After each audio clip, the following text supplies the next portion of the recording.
गौरी कोई तो अपने परिवार के साथ हंसी खुशी रहती थी। कालू उससे कहता है, गौरी, मैं ना खाना ढूंढने के लिए जा रहा हूँ, तुम इस अंडे का बहुत ज्यादा ध्यान रखना। मैं इस अंडे को छोड़कर कहीं नहीं जाऊंगी। ऐसा तो गौरी कहती है। उसके बाद कालू कौवा तो दाना लेने के लिए चला जाता है। उसका बेटा जग्गू भी उसी के पास में बैठा होता है।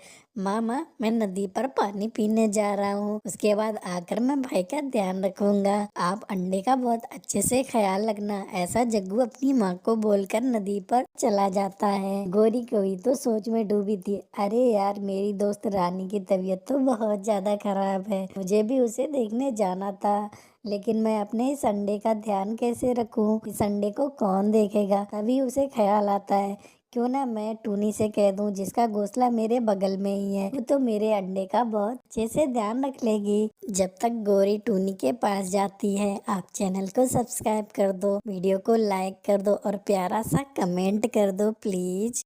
उसके बाद गौरी तो टूनी के पास जाती है। टूनी बहन, मैं ना अपनी बीमार दोस्त को देखने जा रही हूँ, आप मेरे अंडे का ख्याल रख लोगे ना? आप बेफिक्र होकर अपने दोस्त को देखने जाओ, ऐसा टूनी तो गौरी से कहती है। उसके बाद गौरी वहाँ से उड़कर चली जाती है। तभी वहाँ पर नदी से पानी पीकर जग्गू कौवा आ जाता है। वो तो पास वाले अमरूद के पेड़ को देखता है। वो एक पत्थर उठाता है और अमरूद तोड़ने लगता है। अमरूद तो नहीं टूटता है, वो पत्थर उड़कर तो उसके अंडे भाई पर गिरता है और वो अंडा टूट जाता है। टूनी ये सब देख रही थी। अरे अरे, जग्गू ने ये क्या किया? वो उड़कर उसके पास आती है, कहती है, जग्गू कौवे, तुमने तो अपने अंडे भाई को तोड़ दिया है। वो तो ऐसा कहती है। जग्गू कहता है, जग्गू ये सुनकर बहुत ज्यादा डर जाता है। वो सोचता है मम्मा तो मुझे मारेंगी। वो कहता है, आंटी, मैंने अंडा कहाँ तोड़ा है, अंडा तो आपने तोड़ा है। वो ऐसा कहने लगता है। अब टूनी डर जाती है। उसके इसी झगड़े में गौरी कोई भी आ जाती है। जग्गू कहता है, मम्मा देखो ना, ये आंटी ने अंडा तोड़ दिया है और मेरा झूठा झूठा नाम रख रही है। गौरी तो भड़क जाती है। वो कहती है, टूनी बहन, मैंने आपको रखवाली के लिए छोड़ा था, लेकिन आप ही ने मेरा अंडा तोड़ दिया, आप तो बहुत बुरे हो। और वो गुस्से में वहाँ से चली जाती है। वो तो कालू कौवे को सारी बात बताती है। कालू कौवा उससे कहता है, मैं तो टूनी से बदला लूंगा, तुम बिल्कुल भी परेशान मत हो। गौरी कोई और कालू कौवा टूनी के पास जाते हैं और टूनी से कहते हैं, टूनी बहन, आप ये जंगल छोड़कर चले जाओ, हम भी अपनी मौसी के घर पर जा रहे हैं, क्योंकि कल बहुत भयंकर बारिशें होने वाली हैं और आपके तो दो दो अंडे हैं, उन्हें नुकसान पहुंच जाएगा।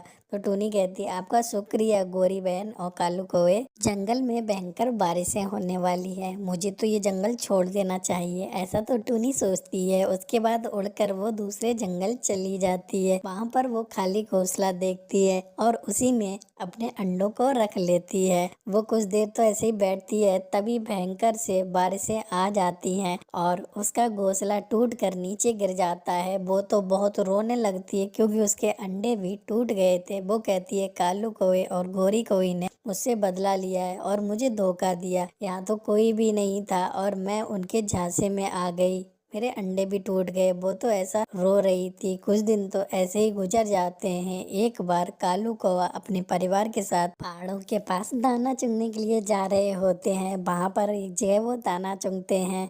तभी वहाँ पर एक बड़ा सा पत्थर आकर जग्गू कौवे के ऊपर गिरता है। उस पत्थर के नीचे दबकर तो जग्गू आखिरी सांसें ले रहा था। वो कहता है, मम्मा पापा, मुझे माफ करना, वो अंडा तो मैंने ही तोड़ा और टूनी आंटी का नाम बदनाम किया। उसकी ऐसी बातें सुनकर गौरी कौवी और कालू कौवे के पैरों से जमीन खिसक जाती है। उसके बाद तो जग्गू अपना दम तोड़ देता है। गौरी और कालू तो अपने आंसू बहा रहे थे। अब रोने से क्या फायदा, जो जैसा करता है वो वैसा हमेशा ही भरता है।